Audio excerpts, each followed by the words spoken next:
Hi dears, എന്തൊക്കെ എല്ലാവരുടെയും വിശേഷം? എല്ലാവരും സുഖമായിരിക്കുന്നോ? അപ്പോൾ മുത്തുമണികളെ ഞാനിന്ന് ഷെയർ ചെയ്യുന്നത് ഒരു കിഡിലൻ ടേസ്റ്റിലുള്ള ചിക്കൻ ഫ്രൈഡ് റെസിപ്പിയാണ് കേട്ടോ.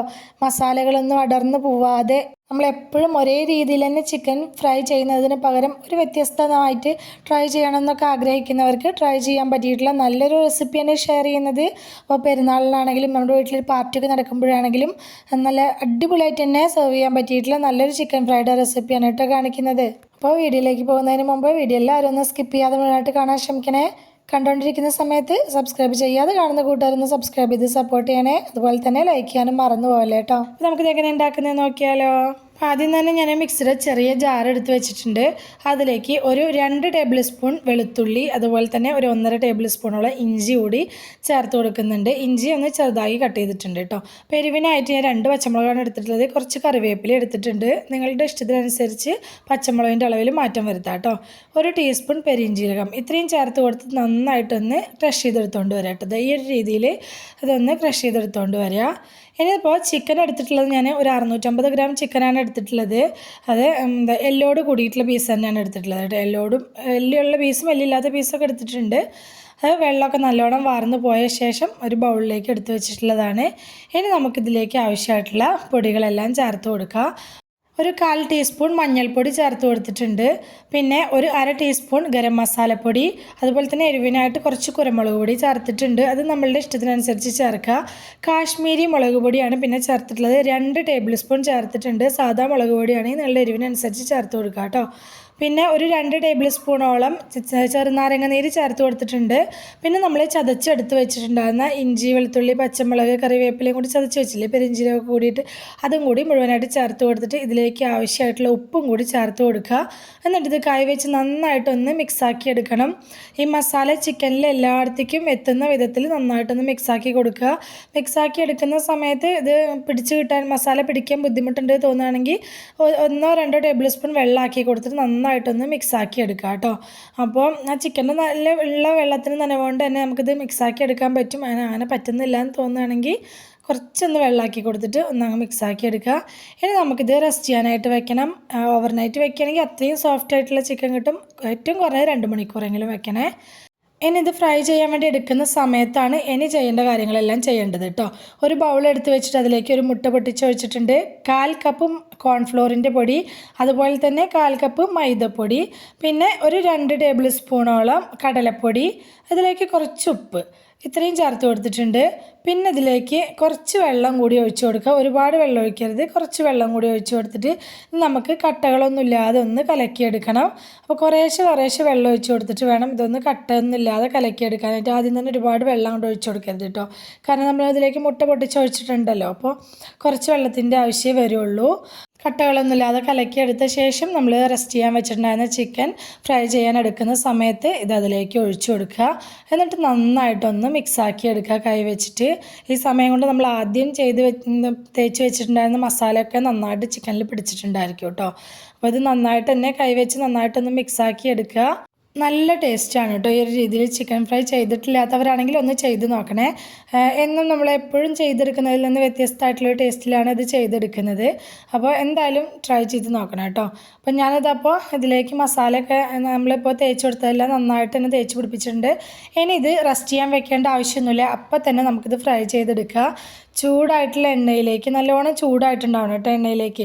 ആ എണ്ണയിലേക്ക് നമുക്കിത് ഇട്ട് കൊടുത്തിട്ട് വേണം ഫ്രൈ ചെയ്തെടുക്കാനായിട്ട്. അപ്പോൾ ചിക്കൻ പീസ് ഓരോന്ന് ഇട്ട് കൊടുക്കൽ കഴിഞ്ഞിട്ടുണ്ടെങ്കിൽ പെട്ടെന്ന് തന്നെ അത് ഇളക്കിയെടുക്കാനായിട്ട് ശ്രമിക്കരുത്. അതിൻ്റെ അടിവശം ഒന്നായി വന്ന ശേഷം മാത്രം ഇതൊന്ന് തിരിച്ചിട്ട് കൊടുക്കാൻ പാടുള്ളൂ കേട്ടോ. അങ്ങനെ ഞാനിപ്പോൾ ആയ ശേഷം ഒന്ന് തിരിച്ചിട്ട് കൊടുക്കുന്നുണ്ട്.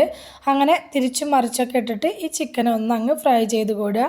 പുറം ഭാഗം നല്ല ക്രിസ്പി ആയിട്ടിരിക്കും, ഉൾവശം ചിക്കനൊക്കെ നല്ല സോഫ്റ്റ് ആയിട്ടായിരിക്കും നമുക്ക് ചിക്കൻ കിട്ടുക കേട്ടോ. ഈ ഒരു കളറാവുന്ന സമയത്ത് നമുക്കിത് എണ്ണയിൽ നിന്ന് കോരി മാറ്റാം. കണ്ടോ, നമ്മൾ തേച്ച് കൊടുത്തിട്ടുള്ള മസാല ഒട്ടും തന്നെ എണ്ണയിൽ പോയിട്ടില്ല. എല്ലാം ആ ചിക്കനിൽ തന്നെ നന്നായിട്ട് കോട്ട് ചെയ്തിട്ടാണ് ഇരിക്കുന്നത്. നമ്മൾ തേച്ച് കൊടുത്ത മസാലകളൊന്നും തന്നെ ചിക്കനിൽ നിന്ന് പോവാതെ ചിക്കനിൽ തന്നെ പിടിച്ചിട്ട് നല്ല അടിപൊളിയായിട്ടാണ് ഈ ചിക്കൻ ഫ്രൈ നമുക്ക് കിട്ടുക കേട്ടോ. അപ്പോൾ ഞാൻ ആദ്യത്തെ ട്രിപ്പ് എണ്ണയിൽ നിന്ന് കോരി മാറ്റിയ ശേഷം രണ്ടാമത്തെ ട്രിപ്പായിട്ട് ഇട്ട് കൊടുക്കുന്നുണ്ട്. അതും ഇതേ രീതിയിൽ തന്നെ ഫ്രൈ ചെയ്ത് കോരുന്നുണ്ട്. എണ്ണയിലേക്ക് ഇട്ട് കൊടുക്കുമ്പോൾ എണ്ണയ്ക്ക് നല്ല ചൂടുണ്ടായിരിക്കണം. ഇട്ട് കൊടുത്ത പാടന്നെ കുത്തി ഇളക്കാനും നിൽക്കരുത് കേട്ടോ. അപ്പോൾ ഒന്നങ്ങ് ആയി വന്ന ശേഷം മാത്രമേ തിരിച്ചിട്ട് കൊടുക്കാൻ പാടുള്ളൂ. ഞാനിതപ്പോൾ ചിക്കൻ മുഴുവനായിട്ട് തന്നെ ഇവിടെ ഫ്രൈ ചെയ്ത് കോരിയിട്ടുണ്ട്. ഇനി ഇതിങ്ങനെ തന്നെ കഴിക്കാനും നല്ല ടേസ്റ്റാണ്, ചൂടോടുകൂടി കഴിക്കാൻ. ഇനി ഇതിനെ കുറച്ചും കൂടി ഒന്ന് മഞ്ചാക്കാനും കുറച്ചും കൂടി ടേസ്റ്റ് കൂട്ടാനും വേണ്ടിയിട്ട് ഞാൻ വേറൊരു പാത്രം അടുപ്പിലേക്ക് വെച്ച് കൊടുത്തിട്ടുണ്ട്. ഇനി നമ്മൾ ഫ്രൈ ചെയ്തെടുത്തിട്ടുണ്ടായിരുന്ന എണ്ണയിൽ നിന്ന് 1 ടേബിൾ സ്പൂൺ എണ്ണ ഇതിലേക്ക് ഒഴിച്ചു കൊടുക്കുക. എന്നിട്ട് ഇതിലേക്ക് ഞാൻ വെളുത്തുള്ളി കട്ട് ചെയ്തതാണ് ചേർത്ത് കൊടുക്കുന്നത് കേട്ടോ. വെളുത്തുള്ളി കുനുകുനാന്ന് കട്ട് ചെയ്തിട്ട് ഒരു ടേബിൾ സ്പൂണോളം വെളുത്തുള്ളി ചേർത്തിട്ടുണ്ട്. അതൊന്ന് ചേർത്ത് കൊടുത്ത ശേഷം ഫ്ലെയിം ഒന്ന് കുറച്ച് വെച്ചിട്ട് അത് നല്ലപോലെ ഒന്ന് വഴറ്റിയെടുക്കുക. ആ വെളുത്തുള്ളിയുടെ പച്ചമണം ഒന്ന് പോവണം കേട്ടോ, അതുവരെ ഒന്ന് വഴറ്റിയെടുക്കുക. പിന്നെ കുറച്ച് പച്ചമുളക് കട്ട് ചെയ്തതും കൂടി ചേർത്ത് കൊടുക്കുന്നുണ്ട്. ഞാൻ ഒരു പച്ചമുളക് കട്ട് ചെയ്തതാണ്, കുനുകുനാന്ന് കട്ട് ചെയ്തതാണ് ചേർത്ത് കൊടുത്തിട്ടുള്ളത്. പിന്നെ ഇതിലേക്ക് 1/2 ടീസ്പൂൺ ചില്ലി ഫ്ലേക്സ് കൂടി ചേർത്ത് കൊടുക്കുന്നുണ്ട്. അത് നിങ്ങളുടെ ഒരു എരിവിനനുസരിച്ച് മാറ്റം വരുത്താം കേട്ടോ. 1 ടേബിൾ സ്പൂൺ വരെയൊക്കെ ചേർത്ത് കൊടുക്കുക. അതൊന്ന് മൂത്ത് വന്ന സമയത്ത് നമുക്കിതിലേക്ക് സോസുകൾ ചേർത്ത് കൊടുക്കണം. 1.5 ടേബിൾ സ്പൂണോളം സോയാ സോസ് ചേർത്ത് കൊടുത്തിട്ടുണ്ട്. പിന്നെ ഇതിലേക്ക് ടൊമാറ്റോ സോസാണ് ചേർത്ത് കൊടുക്കുന്നത്. അതും ഒരു 1.5 ടേബിൾ സ്പൂൺ ചേർത്ത് കൊടുത്തിട്ടുണ്ട്. പിന്നെ ഞാനിതിലേക്ക് ഗ്രീൻ ചില്ലി സോസാണ് ചേർത്ത് കൊടുക്കുന്നത്. അതൊരു 2 ടേബിൾ സ്പൂണോളം ചേർത്ത് കൊടുത്തിട്ടുണ്ട്. സോസുകളൊക്കെ നമ്മളുടെ ഒരു അളവിനനുസരിച്ച് നമ്മുടെ ടേസ്റ്റിനനുസരിച്ച് ചേർത്ത് കൊടുക്കുക കേട്ടോ. എന്നാൽ ഓവറായി പോവുകയും ചെയ്യരുത്. അതും കൂടി ചേർത്ത് കൊടുത്ത ശേഷം ഫ്ലെയിം ഒന്ന് കൂട്ടി വെച്ചിട്ട് നന്നായിട്ട് ഇതൊന്ന് ഇളക്കിയെടുക്കുക. നല്ലപോലെ ഒന്ന് ചൂടായി വരിക. ഈ സമയത്ത് ഞാൻ ഇതിലേക്ക് കുറച്ച് റെഡ് ഫുഡ് കളർ ആഡ് ചെയ്ത് കൊടുത്തിട്ടുണ്ട് കേട്ടോ. ഞാൻ ഇതിലേക്ക് കാണിച്ചിട്ടില്ല. വീട്ടിൽ കഴിക്കാൻ ഉണ്ടാക്കുന്ന സമയത്ത് ഫുഡ് കളർ ചേർക്കണം എന്ന് ഒരു നിർബന്ധമില്ല, ഒഴിവാക്കുന്നത് തന്നെയാണ് നല്ലത്. ഫോട്ടോയിൽ വീഡിയോയിലൊക്കെ കാണാനുള്ള ഒരു ഭംഗിക്കും വേണ്ടി മാത്രമാണ് കേട്ടോ ഞാൻ കളർ ആഡ് ചെയ്ത് കൊടുത്തിട്ടുള്ളത്. ആ കളറും കൂടി ആഡ് ചെയ്ത് കൊടുത്ത ശേഷം ഇത് നന്നായിട്ടൊന്ന് മിക്സാക്കി എടുക്കുന്നുണ്ട്. ഈ ചിക്കനിലേക്ക് ഈ സോസുകളെല്ലാം നന്നായിട്ടൊന്ന് പിടിച്ച് കിട്ടുന്ന വിധത്തിൽ വേണം ഇതൊന്ന് മിക്സാക്കി എടുക്കാനും വേണ്ടിയിട്ട്. കൂടെ തന്നെ കുറച്ച് മല്ലിയില കുനുകുനാന്ന് കട്ട് ചെയ്തതും കൂടി ചേർത്ത് കൊടുക്കുന്നുണ്ട്. അതിന് നന്നായിട്ട് തന്നെ മിക്സാക്കി യോജിപ്പിച്ചെടുക്കണം. ആ സോസുകളെല്ലാം ആ ഫ്രൈ ചെയ്തെടുത്തിട്ടുള്ള ചിക്കനിലേക്ക് എല്ലായിടത്തേക്കും പിടിച്ച് കിട്ടുന്ന വിധത്തിൽ നന്നായിട്ട് തന്നെ ഒന്ന് മിക്സാക്കി യോജിപ്പിച്ചെടുക്കുക. ഇത്രയേ ഉള്ളൂ കേട്ടോ. ഇതിൻ്റെ ഇടയിൽ ഞാൻ കുറച്ച് പച്ചമുളക് കട്ട് ചെയ്ത് ചേർത്ത് കൊടുത്തിട്ടുണ്ടായിരുന്നു കേട്ടോ. വീഡിയോ ക്ലിപ്പ് മിസ്സായി പോയതാണ്, അതും കൂടി ചേർത്ത് കൊടുക്കണേ. ഇത്രയേ ഉള്ളൂ, നമ്മുടെ അടിപൊളി ടേസ്റ്റുള്ള ചിക്കൻ ഫ്രൈ റെഡി ആയിട്ടുണ്ട്.